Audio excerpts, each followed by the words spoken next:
Merci de la fidélité. Merci également à vous qui êtes très nombreux à nous suivre sur la radio Liberté Kinshasa. La fréquence, je rappelle, 96.8 MHz. Vous êtes très nombreux également, vous qui nous suivez en ce moment en direct sur notre page Facebook, également sur notre chaîne YouTube, CCTV Ralik officiel, mardi 6 avril 2021. C'est un jour particulier pour notamment les kibanguistes du monde entier.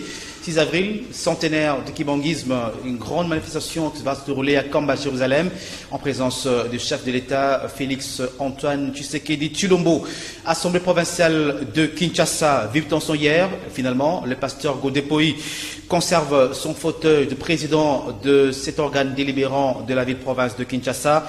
La pétition initiée contre lui a été rejetée sur 36 votants, 33 ont voté contre la pétition et 3 pour, sinon la décision, mais les pétitionnaires ne désarment pas et comptent saisir la justice pour, en tout cas, la mise en place d'un bureau d'âge pour justement changer ce bureau. C'est peut-être la vague de l'Union sacrée, on en parlera avec nos invités. Élection en RDC. On en parle également. Vous le savez, après la SENCO, c'est l'Église du Réveil du Congo qui publie également son agenda intitulé 2000 priorités 2023 pour les élections apaisées. C'est que dit donc le pasteur, le prophète Dodo Okamba. Et également, cet agenda est assorti des 3 axes majeurs qu'on va parler avec nos invités. Gouvernement, c'est toujours dans l'attente. Blocage, toujours qui continue, vous le savez, mesdames et messieurs. Mais on dit déjà que la tête du gouvernement sera revue à la hausse, certainement, pour répondre à certaines revendications de certaines composantes également qui vont faire partie de ces gouvernements. Sama Lukonde également, on reviendra sur les débats sur la lutte contre la corruption. C'est d'actualité, vous le savez, à travers l'action menée par l'inspecteur général de finances, Jules Linghetti. Également, la problématique de la rétrocommission, la tout récente d'ailleurs, vous le savez, c'est cette affaire qui se déroule, notamment de rétrocommission, payée 80 millions de dollars par les pétroliers. Et Agacia Badumbola, la ministre de l'économie, est mise à l'accusation. Son cabinet, surtout son service de communication, par les allégations mensongères, autant que le dire également pour la cage de Georges Kapiamba. Roger Singhi, vous le savez, il est encore aux arrêts. L'ancien président de l'Assemblée provinciale de Kinshasa est arrêté selon la fondation Bill Clinton pour la paix pour une affaire, une vieille dette qu'il aurait contractée alors qu'il était détenu à la prison centrale de Makala. Pour en parler, 3 invités sur ce plateau de kiosque. D'abord, je vais commencer par celui qui vient maintenant. Il s'agit de Diony Kaneda. Bonjour. L'ami du changement, comme je l'aime bien l'appeler. Diony Kaneda, l'ami du changement. Nous pensons que le changement s'impose pour que le Congo finalement puisse redécoller. Il ne faut pas que le changement se négocie. Lorsqu'on va dans les négociations pour obtenir le changement, il va tarder et longuement tarder. Il faut que le changement puisse s'imposer pour que le Congolais retrouve quand même les sourires. Très bien dit. Eric Iziami, bonjour chers confrères. Bonjour Michel Koyapa et bonjour mes collègues et bonjour à nos téléspectateurs qui nous suivent. Merci, en tout cas ça fait très longtemps qu'on s'est pas retrouvé. Oui, mais voilà, je suis là, toujours sur la brèche en train de travailler, pour autant soit peu apporter ma petite pierre à la construction de ce beau pays qui est le nôtre, le Congo. Merci Eric Iziami pour aussi la première fois vécu Moutete. Bonjour. Bonjour monsieur Michel. Merci de reprendre l'invitation.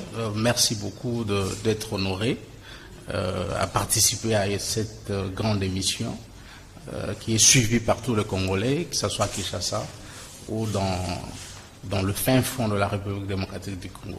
C'est une émission qui essaye de prêcher la République partout où elle doit être. Et merci surtout de l'honneur que vous avez fait. Merci toujours, merci pour ces beaux témoignages. Hier soir d'ailleurs, j'étais quelque part, je me suis retrouvé avec un téléspectateur de kiosque qui vit aux États-Unis. Il me voyait, et c'était par hasard, il ne croyait pas d'ailleurs. Voilà, merci à vous qui nous suivez aux États-Unis d'Amérique. Merci de cette marque de confiance et surtout à Serge et moi également, comme vous l'avez témoigné hier. C'est quand même particulier. Les journaux parus ce mardi à Kinshasa. Forum des As, les torchons brûlent à l'hôtel de ville de Kinshasa. Néron Mbungu se déchaîne contre Gentini Ngobila. Et puis, centenaire de l'église kibanguiste, Fachi attendu à Kamba ce mardi. Congo Nouveau, dossier 12 millions de rétrocommission, économie. Voici le raison du silence de l'IGF. Assemblée provinciale de Kinshasa, ça sent la corruption. Comme la coalition FCC Cash, l'Union Sacrée est aussi bloquée par des accords. La vraie thématique, le départ de la MONUSCO souhaité par l'acte civil pour transgression volontaire des mesures conservatoires. Le ministre des Transports, Mazunda, à la porte de Makala, gouvernement Samalou Kondé, déjà 51 jours d'attente. Impact News de Joël Kadendanga. Course à la nomination dans le gouvernement Samalou Kondé. Que de montages grossiers sur les prétendus au poste ministériel, s'exclame donc le confrère. On va commencer, hein, Johnny Kanda, peut-être vous avez la parole, Johnny Kanda, vous aurez la parole tout à l'heure avec vous. Parlons d'abord de ces centenaires de l'église Kibangui, 100 ans, c'est quand même particulier, hein, Eric Gizami. Oui, hein, c'est pas rien, 100 ans, c'est beaucoup, oui. Mais on n'a toujours pas encore... en fait, la date marque la naissance de Simon Kimbangu. Simon Kimbangu, le prophète, oui, qui avait prêché la paix, qui avait prêché l'éveil du peuple noir. Et c'était un grand leader. Je crois avoir vu sa prison qui avait du côté du Congo central, oui, qui est restée comme ça, alors que on pouvait même en profiter pour en faire un lieu touristique davantage. Alors, bon anniversaire. Et puis, bon, puisque lui, il a prêché l'éveil de la conscience du peuple noir que nous sommes, je pense que c'est aussi l'occasion de pouvoir nous poser des questions. Avons-nous avancé selon que l'auraient voulu nos aïeux ou nos ancêtres là, ou que nous avons marqué le pas? Faisons un examen de conscience pour améliorer, pour que demain soit davantage meilleur. Parce que 100 ans, c'est quand même beaucoup. C'est comme beaucoup. J'ai un goût amer par rapport au fait qu'ils sont restés divisés. Nous, oui, qui sommes à Kinshasa ici particulièrement, on parle d'un côté de ceux qui sont au niveau de Monkoto et de ceux qui sont au niveau de mais il y avait des tentatives de réconciliation. J'aurais voulu, dans une République démocratique du Congo qui se veut fort, et tout ça, que les gens se réconcilient, qu'ils se mettent ensemble, qu'ils mutualisent les efforts pour que l'on avance, parce que la division finalement va fragiliser les efforts des uns et des autres. Voilà. C'est un peu le regret que j'ai par rapport à ces centenaires, mais bon. L'équibanguisme, c'est aussi notre religion, hein. Mais apparemment, la colonisation n'a pas voulu que nous puissions avoir notre propre religion à nous. Et c'est pas aussi une erreur à un moment donné. Oui, mais c'est tout à fait réel parce que... Il prêchait un peu Moïse Nocera le blanc d'hier, de demain par exemple. C'était en quelque sorte le Jean-Baptiste africain ou congolais. C'est quelqu'un qui est venu apporter une conscience africaine partant de la République démocratique du Congo, alors que le colon était dans une logique de maintenir l'Africain dans ce que lui voulait transmettre comme connaissance de Dieu. Contrairement à des prédications qu'il avait chez lui en Occident, chez nous, il a amené des prédications de pauvreté, heureux le pauvre en esprit et tout ça. Il vous dit ça, mais entre-temps, lui s'enrichit.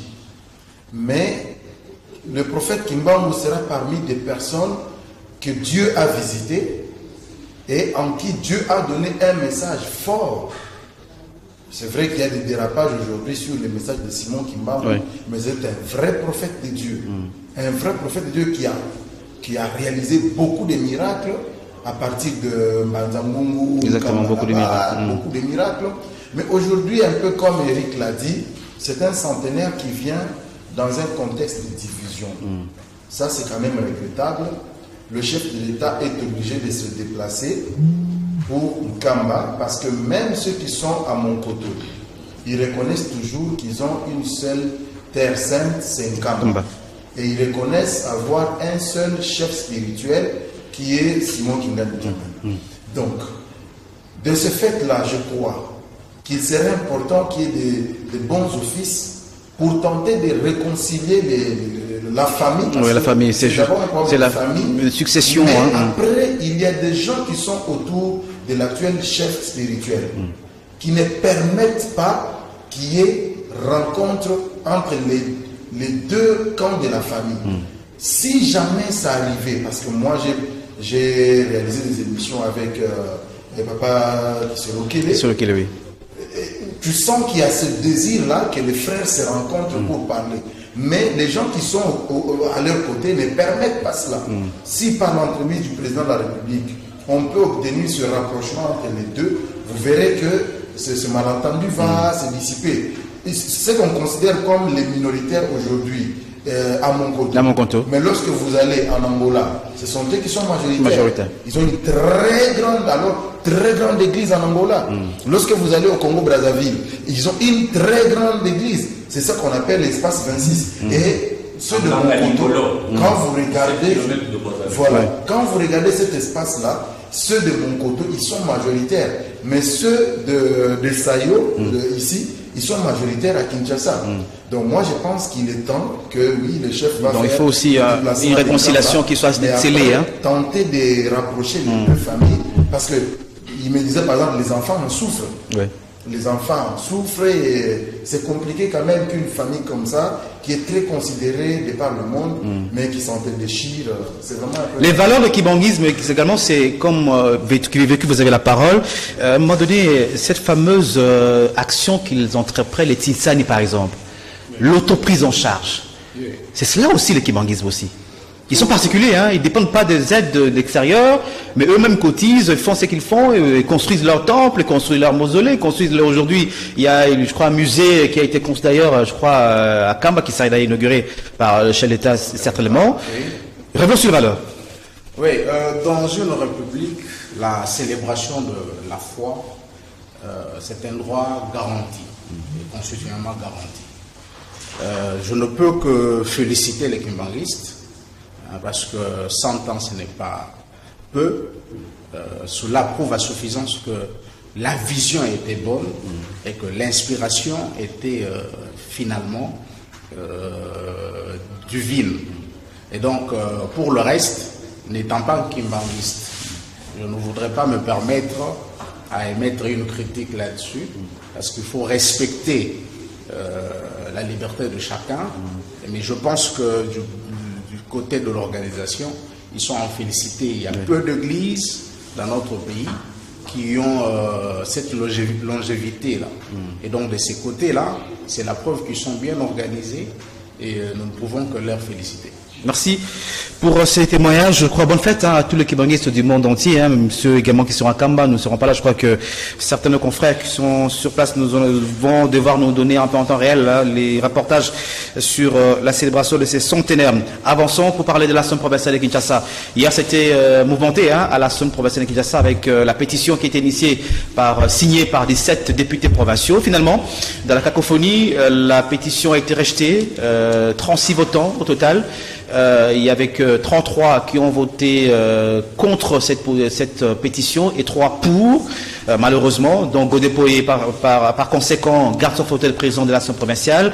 Mais quand même une lecture on va faire par rapport à cette situation à l'Assemblée provinciale qui est également consécutive à celle que l'on est en train d'observer également en même temps au niveau de l'exécutif provincial entre le gouverneur Ngobila et son vice-gouverneur Nerombungu particulièrement, qui l'accuse d'ailleurs dans le média des compétences, de projets, absence de comptabilité, absence de redressement. Votre lecture, Eric Izami, est-ce qu'on peut dire aujourd'hui que c'était le fiasco de l'Union sacrée à l'Assemblée provinciale? C'est un échec? Bon, je vais poursuivre. Je commence par dire que c'est pas anodin pour moi que j'ai commencé d'abord par relever le fait qu'il fêtait les centenaires dans la division. Je l'ai fait sciemment. Pourquoi? Parce que j'ai comme l'impression que ça caractérise notre modus vivendi en République démocratique du Congo. Si facilement, les gens s'entre-déchirent. On vient à ce sujet, les Nerombungu et son titulaire, Chantini Ngoubi. Oui, vous l'avez bien dit, hein? Oui. La musique. Oui. On a vu les JB, les ailes, El Paris, Cette émission, l'ami a rappelé, elle est très suivie, autant par les adultes que nos enfants, qui sont censés pouvoir nous copier dans les bels exemples. Mais c'est quand même assez déchirant. Il est vice-gouverneur de Kinshasa, c'est-à-dire il fait partie du corps. Ils sont votés en tandem. Comment il peut oser... Tous du FCC, on rappelait. Comment il peut oser dire que non, cette vaste opération de Kimbopeto va échouer, oubliant, sans budget, que lui-même est comptable par rapport au peuple quinois dans cette affaire. Si jamais ça a échoué, lui aussi, il va être imputé de cet échec-là. Et ça me trouble. Pourquoi? Parce que Néron Mbungu est un peu connu dans le monde de la musique. Très amis à Emenea, qui ont autant qu'Ngobila les gens ici par rapport à la manière de s'habiller, la propreté, va-t-on dire. Autant qu'Ngobila et même André Kimbuta aussi. Justement. Mais la propreté ne doit seulement pas se limiter au niveau corporel, être en chemise blanche, et puis belle veste et tout ça. Non, ça doit surtout aller au niveau du cadre de vie, notre environnement. Il est aussi pasteur. Alors, il est aussi pasteur évangéliste, je crois. Non, ça, il est à boire et à manger. Moi, je voudrais qu'il y ait des pasteurs qui nous prêchent des choses qui nous font avancer. Je suis vraiment déçu de voir, ils sont en train de s'entre-déchirer au lieu de pouvoir passer à des choses essentielles. Je prends un cas. Lorsque nous on était tout petits, nous sommes nés à Kinshasa, nous avons grandi ici à Kinshasa, sur toutes les grandes artères de la capitale RD congolaise, autrefois Zaïre, il y avait des arbres. Même lorsque le soleil était accablant, on ne le sentait pas. Je peux prendre un bon exemple ici. Quand il fait très chaud, allez-y à l'Académie des Beaux-Arts. Vous ne sentirez pas la chaleur. Pourquoi? Parce qu'il y a la grande présence des arbres. Qu'est-ce qui leur manque? Et au niveau du gouvernement provincial, et au niveau de l'Assemblée provinciale, de poser des gestes de pouvoir à encourager la population à les emboîter les pas pour planter des arbres. Ça aussi, il faut que la Banque mondiale vienne. Non, au lieu de... J'ai toujours l'impression que nous passons à côté de la plaque. Est-ce que les greffes que Néron a pu avancer ne sont pas vraies par rapport à la mégestion de Ngobila, par rapport à ce qu'il avance? Il ne le reçoit pas, il ne veut pas le... Alors qu'ici il est son vice-gouverneur, il n'y a pas de communication entre les deux, c'est quand même grave quand même au niveau de l'exécutif provincial. Bon, Néron Mbungu n'est pas fou, mais je suis en train de dire ce que moi je suis en train de constater. Encore faut-il que nous autres là, à Lyon, creuser pour voir si réellement Ngobila ne les reçoit pas, s'il ne lui donne pas ceci ou cela. Mais lui, il est vice, non? Je crois que quand Ngobila pose un acte, lui, il est dedans, non? Oui. Je ne sais pas. Donc, Vécu va nous dire. Mais bon, il nous reçoit tout à l'heure par rapport à la collaboration entre le vice-gouverneur et le gouverneur. S'il te plaît, avant que l'ami prenne la parole. S'il vous plaît, Michel et les amis, permettez-moi de dire un mot. Kinshasa a presque 15 millions d'habitants. Oui. C'est toute la Côte d'Ivoire réunie. C'est tous les Zimbabwe plus 1 million. C'est tout le Congo de Sassou Nguesso multiplié par 5 d'ailleurs. Oui, par 5, c'est pas rien. Parce que les 6 millions, Kinshasa, donnons aussi la chance à cette ville que de revenir, de redevenir ce qu'elle a été. Parce que c'est quand même déchirant. Oui, et Johnny Canada, vous avez la parole. Est-ce que, on va lier d'abord l'Assemblée provinciale, d'abord on va commencer par là, la pétition rejetée finalement, alors que c'est une pétition qui a été signée par 17 députés provinciaux. 3 seulement ont voté pour la pétition, 33 contre. C'est vrai qu'il y a des manœuvres qui sont... Il y avait une autre pétition, une autre d'ailleurs qui a été signée. Celle-là concernait tous les membres du bureau de l'Assemblée provinciale, de Kinshasa, alors que la première concernait que lui-même, la personne de Godépoï. Finalement, comment vous faites lecture de cette situation d'hier, de ce vote, de ces pétitions? Michel, il y a un problème fondamental, c'est celui de résoudre les problèmes de Kinshasa ou des Kinois. À la base, c'est ça. C'est ça le vrai problème. Et c'est ce qui me conduit même déjà à prendre ma conclusion maintenant pour dire qu'il y a beaucoup de gens en cette période qui sont en train de s'auto-éjecter de la scène politique pour des années à venir. Il y a des gens qui ne seront plus jamais réélus dans cette ville ou dans ce pays, qui sont en train de se donner eux-mêmes des cartons rouges. Ils se donnent des cartons rouges. Comment voulez-vous que vous êtes à la tête d'une si grande ville, Kinshasa, vous l'avez dit ici en termes de densité, nombre d'habitants et tout, démographique, densité démographique, mais vous êtes incapable de trouver des solutions aux problèmes des Kinois. Et pendant ce temps, vous avez une assemblée provinciale, l'organe délibérant qui est chargé du contrôle de votre action, mais qui ne fait rien, alors rien, pour vous contrôler, vous booster à trouver des solutions aux problèmes de Kinois. Vous avez un programme phare qu'on appelle Kinbopeto, pour lequel vous avez déplacé le président de tous les Congolais pour vous assister au lancement de votre programme de Kinois. Mais vous êtes incapable de l'exécuter. C'est ça le problème à la base.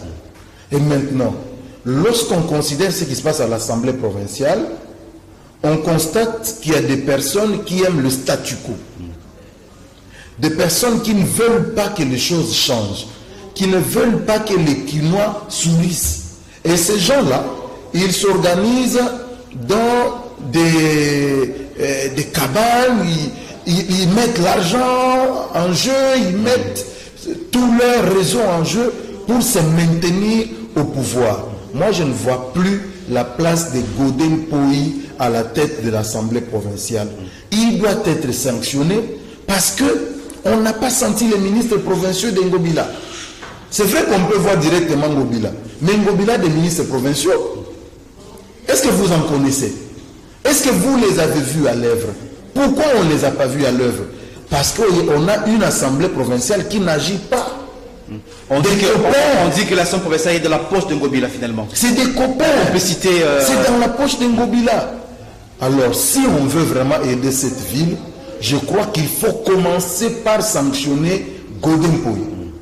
On le sanctionne de sorte que celui qui viendra après lui apprenne à contrôler le gouverneur, que le gouverneur se sente redevable vis-à-vis de l'Assemblée provinciale et ça va l'amener à travailler pour les Quinois. Je suis écœuré de voir que Daniel Safou fait des disciples. C'est bien bon, il fait des disciples parce que j'ai vu le vice-gouverneur faire une prédication, je crois que ça doit être à Matete, pieds nus, en train de prêcher. C'est bien bon, mais c'est pas ce qu'on attend de lui. Les Quinois attendent de lui des propositions. Comme il dit que Ngobila n'a pas donné un programme chiffré pour la salubrité de la ville de Kinshasa, voici les propositions qui n'ont pas été prises en compte par Ngobila. Mais lorsque on vous donne l'intérim, mais pendant ce temps, c'est avec des musiciens qu'on vous voit, dans des boîtes de nuit que vous allez, et lorsqu'on vous demande le rapport, il n'y a rien de concret que vous avez réalisé, vous avez des problèmes administratifs et tout. Comment voulez-vous qu'on continue à vous donner l'intérim? Je pense ici que la vraie problématique est celle des personnes qui peuvent répondre aux besoins de la population quinoise. Et s'il n'y en a pas, il faut sanctionner, mettre ces gens-là dehors. Concrètement, on comprend que les tandems Ngobila et Nero Mbungu ne valaient pas pour la ville de Kinshasa finalement. Non, mais c'était le choix du FCC. C'est des candidats qu'on nous a proposés comme ça, qu'on nous a imposés même. Mais puisqu'ils sont là, donnons-leur la chance de s'amender à travers l'Assemblée provinciale, qui est l'organe de contrôle qui peut faire les suivis et les pousser à le pousser. Pour l'instant, Godin Poyi demeure parce que la motion a été rejetée par 30 mois. Mais c'est incompréhensible parce que certains qui avaient voté, qui avaient signé la pétition, n'ont pas aussi voté. Malheureusement, il y a un UDPS. La commission, comme le disait. Il y a un UDPS qui est là. Il y a eu deux motions, sauf erreur de ma part. Il y a eu une première motion qui visait le président de l'Assemblée provinciale, Godin Poyi. Mais après, il y a eu une autre motion, une pétition, qui concernait tous les membres. Donc, une pétition pour chaque membre du bureau. À l'exemple de ce qui s'est passé à l'Assemblée nationale, il aurait fallu qu'il y ait une convocation faite par le secrétaire général, ou soit qu'on convoque le bureau d'âge, et que le bureau d'âge organise l'examen des pétitions. Oui, voilà pourquoi on a vu le Peter. Malheureusement, mais c'est quelque chose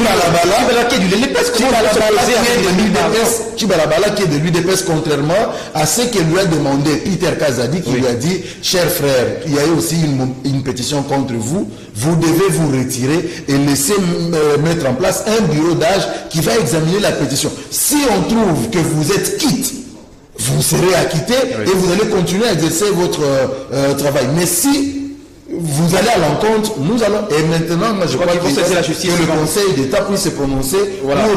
Vécu Moutété, vous allez un peu nous éclairer sur les relations entre les gouverneurs et les vice-gouverneurs à ces niveaux-là. Responsabilité, est-ce que, comme c'est plein, finalement, Nero Mbungu, je fais que de la figuration, pratiquement, finalement, c'est comment ça... Qui est responsable, finalement? C'est vrai que c'est un homme qui est élu, naturellement, par les députés provinciaux, mais en termes de responsabilité, je crois qu'au regard du droit administratif, vous connaissez mieux que moi d'ailleurs, comment ces choses se font finalement à ce niveau-là? Oui, je voudrais répondre à cette question en dernier lieu. Oui. Je commence d'abord par l'Assemblée provinciale. Oui.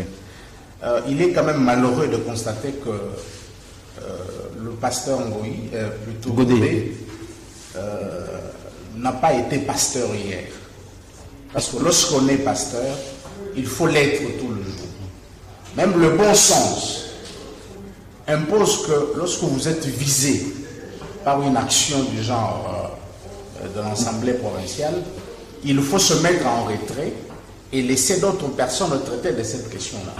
Mais c'était quand même malheureux de voir que le pasteur n'a pas voulu se soumettre à quelques dispositions du règlement intérieur de l'Assemblée provinciale. C'est malheureux de le constater. Et c'est aussi Godepo, il n'a pas siégé, c'est plutôt, il était comme tout député provincial, mais c'est plutôt Chibalabala, je crois le premier vice-président qui avait en tout cas assuré la plénière d'hier. Oui, mais avant tout cela, parce qu'on a vu M. Peter Kazadi qui est allé arracher le micro à Chibalabala, bien sûr. À Godepo, moi j'ai vu bien avant. Okay. Donc il est allé arracher le micro à celui-ci pour l'empêcher à parler. Pour venir à la question du gouverneur, du vice-gouverneur, lorsqu'on n'est plus à l'aise quelque part, il faut savoir partir. Il devrait, parce que la démission s'impose dans ces cas. Lorsque vous trouvez que vous n'êtes plus en situation de rendre le meilleur, il faut partir. Et puis, du point de vue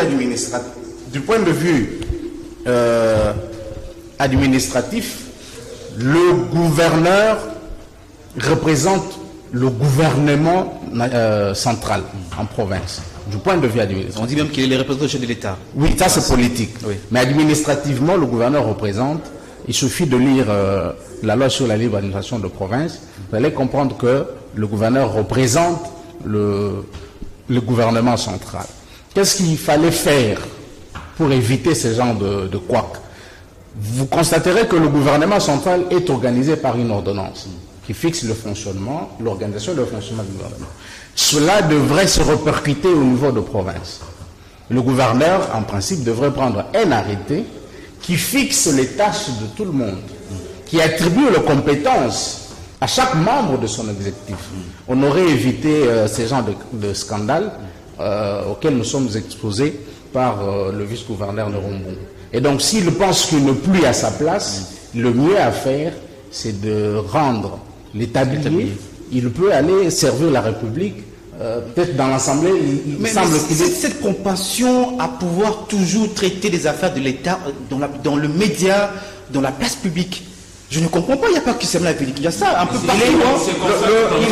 Il est en détresse, il faut peut-être le comprendre dans ce sens, mais il aurait mieux fait de rendre sa démission et venir communiquer par la suite, parce qu'il ne peut pas critiquer un gouvernement auquel il appartient. C'est quand même irresponsable de sa part. C'est même indécent d'ailleurs. C'est irresponsable de sa part. Vous ne pouvez pas venir critiquer votre propre gouvernement et y rester.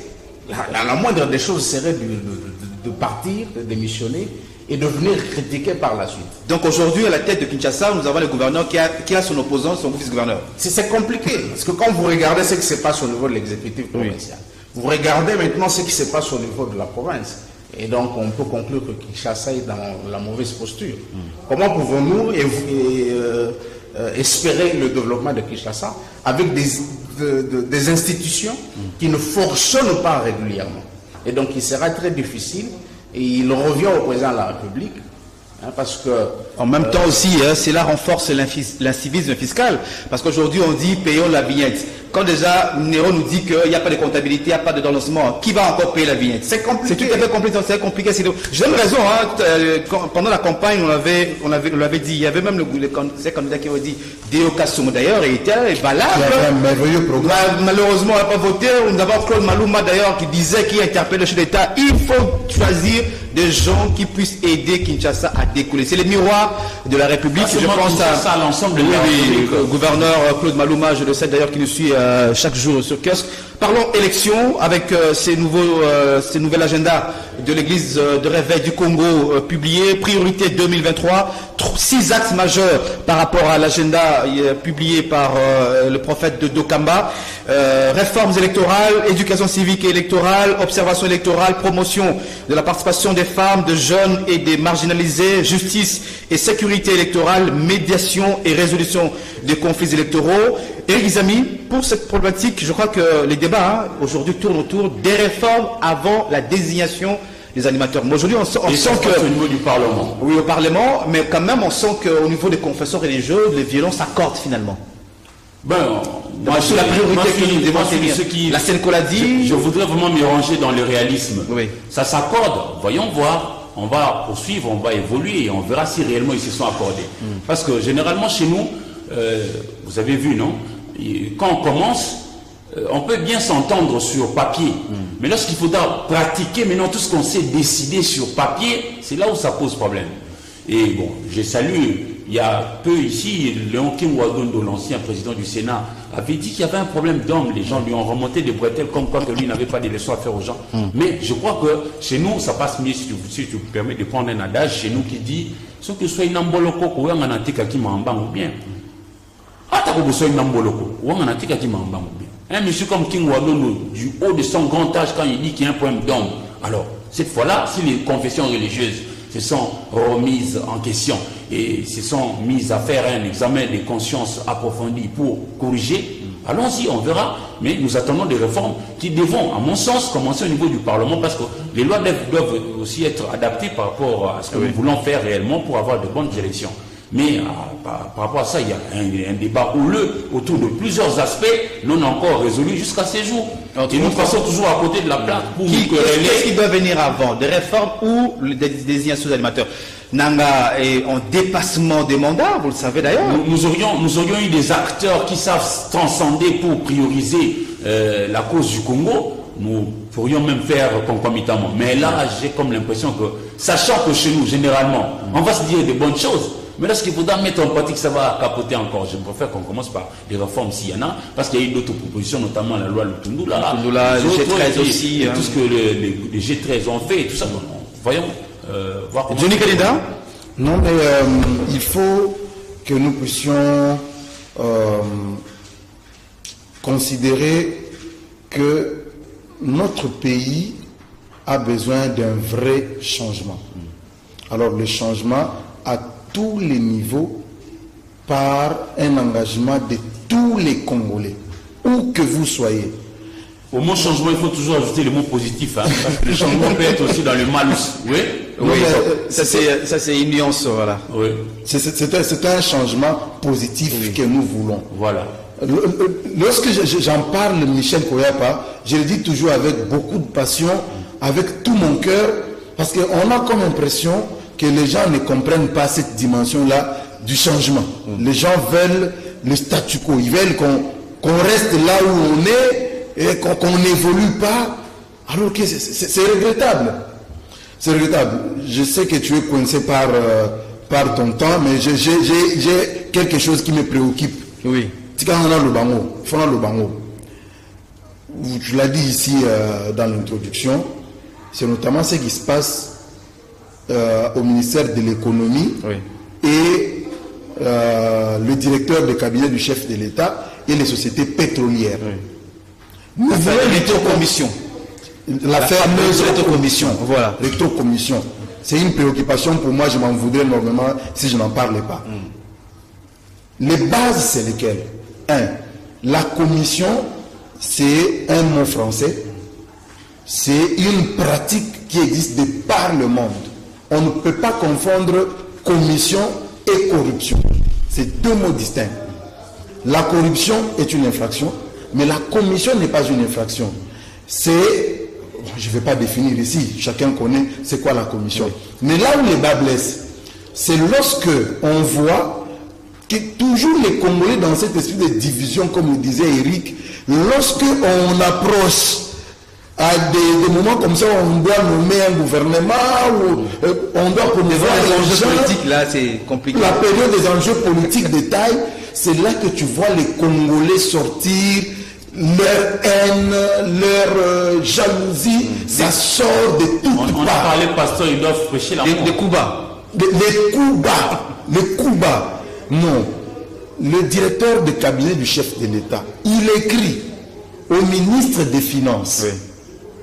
La lettre, il dit ceci dans sa lettre, je lis le dernier paragraphe. Il dit, il donne suite, la haute hiérarchie vous demande, pas vous instruit, c'est le français, vous demande d'entrevoir en toute urgence le paiement de cette créance telle que cristallisée à ce jour par le ministère de l'économie avec précision de détails de répartition entre les sociétés pétrolières.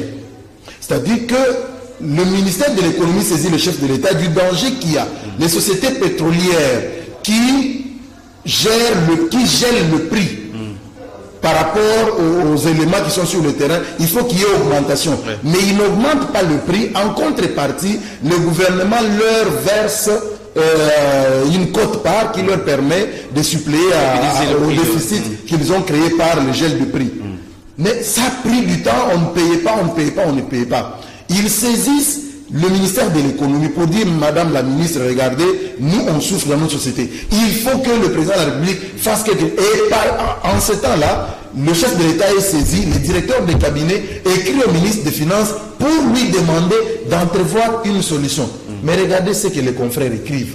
On dit dans les médias, directeur de cabinet, à côté ils ont bouffé 12 millions de dollars. Mais le problème, c'est que l'argent a été décaissé. En fait, il y a un emprunt au niveau de la Robank, c'est une banque privée de la place. Mais la question maintenant, déjà 80 millions de dollars ont été payés. Est-ce qu'il n'y avait pas de rétrocommission de 12 millions? C'est la question. S'il y a rétrocommission. Madame la ministre dit, c'est une délégation parce qu'elle, dans sa lettre, elle avait juste demandé à son collègue des finances, voilà. Voici la clé de répartition par rapport aux créances. Naturellement. Oui. Voilà. Et ça s'arrête là. Nous sommes au Congo, vous avez dit. Est-ce qu'il n'y avait pas de rétrocommission? Voilà, maintenant. On dit, est-ce qu'il n'y avait pas de rétrocommission? Oui. Mais là, ce que moi je trouve mauvais, c'est que nous, journalistes, nous puissions affirmer. Oui. Que le directeur de cabinet a touché à la rétrocommission, la ministre a touché et tout, parce qu'on sait qu'il y a des choses. Si elle sera ministre dans le prochain gouvernement, ce n'est pas cette affaire qui va empêcher au chef de l'État de le nommer. Parce que nous faisons, c'est pourquoi j'ai commencé par dire que nous faisons souvent l'amalgame entre les mots français. Voilà. Il y a un nombre de français qui se posent quelque part. De toute manière, hein, même le chef de l'État avait dit c'est légal. Donc, ça aussi. Être légal ou pas, oui. Moi je crois que nous devons on n'a pas de juriste ici, oui. Mais est-ce qu'une commission, est-ce commission est une infraction? Et voilà. Très bien. Nous entrons justement dans ce débat sur la lutte contre la corruption. Vous avez la parole, Vécu Moutété. Oui. Vous allez un peu nous éclaircir. C'est ça aussi les problèmes. Vous êtes dans cette campagne-là, heureusement d'ailleurs. Tout à fait. Lutte contre la corruption, blanchiment des capitaux, détournement des deniers publics de l'État, des rétrocommissions. Voilà. Nous sommes aussi en plein dans cela. Oui. Tout à fait. Et il faudra qu'on évite l'amalgame. Tout agent public ne peut pas recevoir de l'argent de qui que ce soit pour faire ce qu'il est appelé normalement à faire.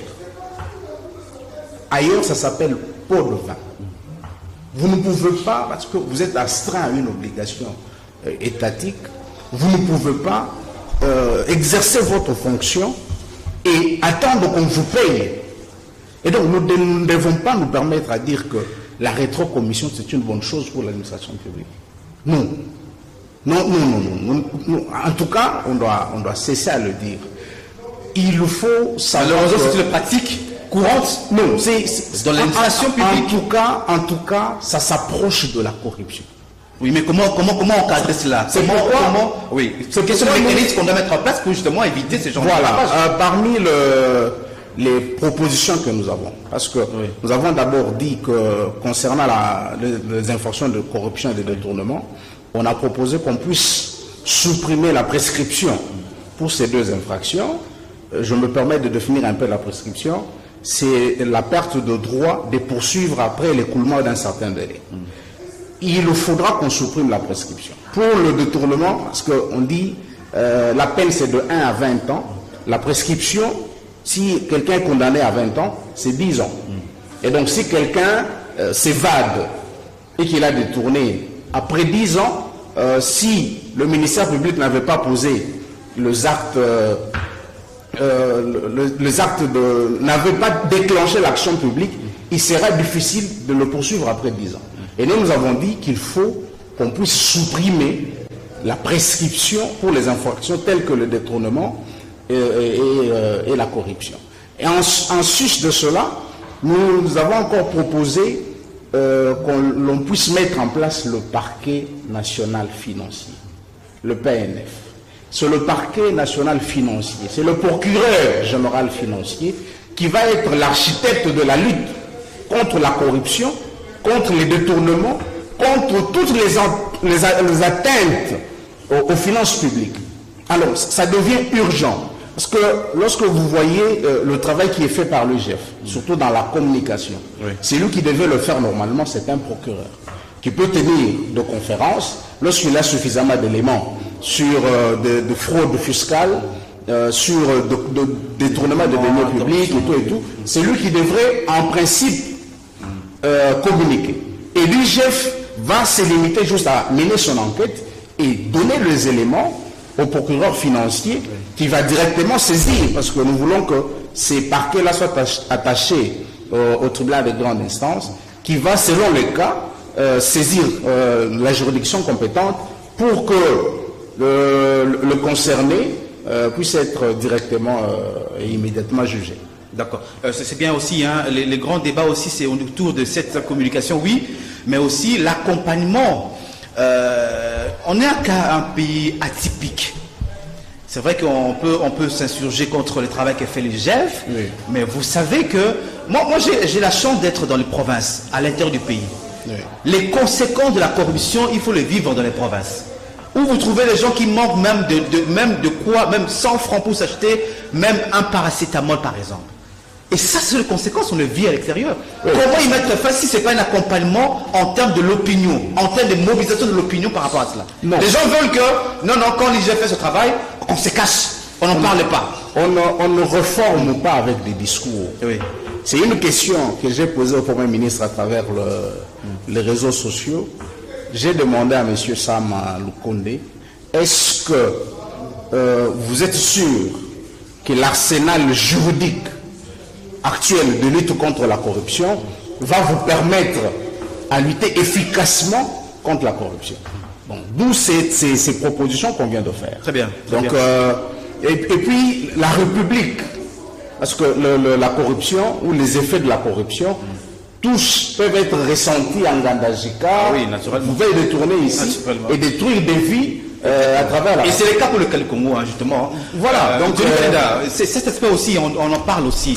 Les gens ne comprennent pas que la corruption là, toi tu prends $1 million, 10 millions de dollars, tu te mets dans ta poche, tu achètes des maisons, des voitures, tu donnes à tes femmes, mais vous ne savez pas que beaucoup de gens manquent de routes, alors qu'on devait réhabiliter même une route par exemple vers Bastoko là-bas chez moi là-bas par exemple, réhabiliter par exemple un hôpital par exemple à Chuapa chez Guilon par exemple, ce sont les conséquences de la corruption. Oui, j'aimerais bien parler des conséquences, Michel Koyapa, mais moi j'aime être pratique et réaliste par rapport à la situation que nous avons aujourd'hui. Est-ce que dans ce pays, nous avons une loi qui interdit la rétrocommission ou qui interdit la commission aujourd'hui? Ce n'est pas une pratique congolaise. J'insiste ici, ce ne sont pas les amis des ONG qui vont me contredire. Ils en savent quelque chose. Même au niveau des organisations internationales. Oui. C'est des pratiques qui existent.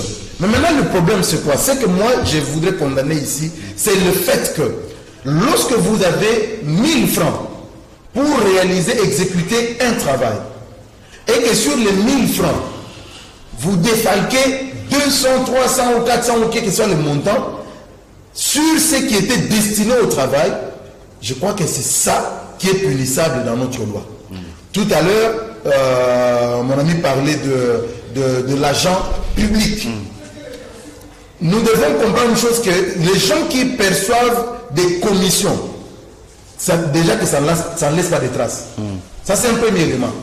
Ce qui signifie qu'il faut, ce que vous disiez ici, nous puissions réadapter notre loi par rapport à cette réalité-là. Il est difficile, voire même impossible, mon frère Michel, de tomber sur les traces d'une commission ou d'une rétrocommission. Regardez ce qui se passe même dans notre monde des médias là.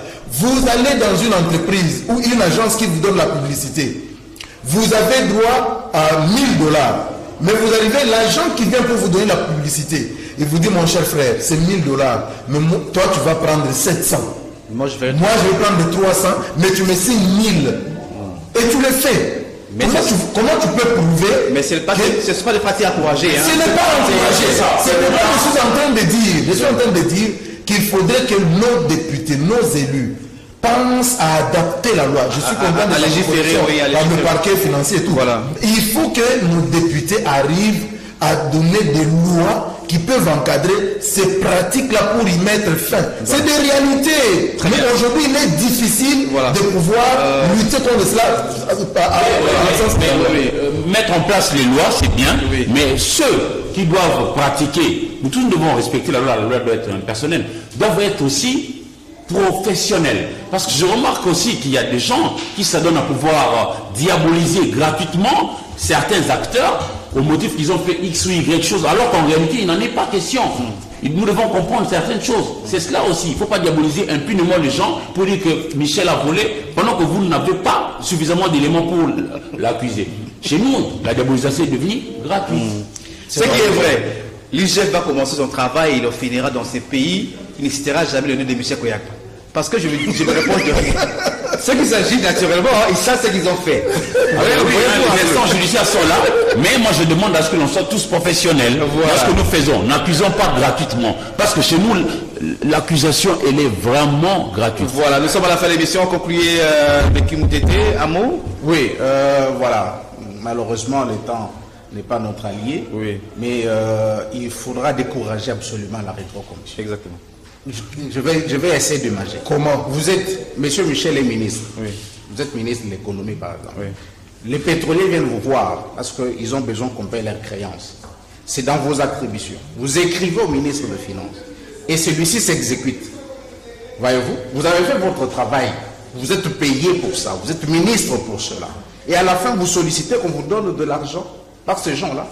Quelle est la moralité publique que vous allez nous vendre dans ce C'est une question de probité morale. C'est une question de probité morale et il faudra effectivement que la législation, plutôt le droit pénal congolais puisse s'adapter à cette situation afin que cela ne puisse plus faire article, cela ne puisse plus être considéré comme une situation normale. Entre-temps, ça court, ça continue. Merci beaucoup à vous trois. Hein. Merci à Johnny Kalina. Merci également à Vécu Moutete, également Eric Izami. C'est pas la première fois que vous revenir. Hein. Dudu Motiri, il est dispo maintenant pour nous.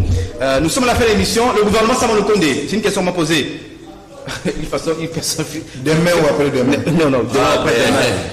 Une personne me faisait rire, il disait, il m'a dit, il semble que la liste a été oubliée au Qatar pour les points de vie. Non. Non, mais Michel, mine de rien, chez nous, j'étais en train de fustiger le fait qu'on a la diabolisation gratuite. Ceux qui étaient là, ils ont fustigé ceux qui étaient avant eux. Ils ont fait mieux jusque-là. On espère que tout va. Est-ce qu'ils vont aller pour le mieux pour le Congo? Ils ont des efforts pour avancer. L'attente est longue. Je crois que d'ici là, le gouvernement sera là pour que vous travaillez pour le peuple. Attention à ceux qui seront dans le gouvernement. Ne pensez pas que ce sera comme avant. Hein, les choses ont changé, la population veille. L'insécurité à l'Est, pensez aussi à nos frères de Beni, de Boutembo, de Luturi, partout ailleurs. Rutshuru, pourquoi pas, il faut oublier à ces niveaux-là. Nous sommes de cœur avec vous. Mesdames et messieurs, c'est la fin de l'émission. Merci à toute l'équipe technique qui m'a aidé à vous présenter cette émission. Merci à Aleka Bongo, Bruno Nzinga qui était à la régie, également Stéphane Banzouzi, lui il était à la radio, Dudu Motiri à la réalisation, Karine et Bébé derrière la caméra. En leur nom, mes propres, je vous dis merci, au revoir, à très bientôt pour un autre numéro de votre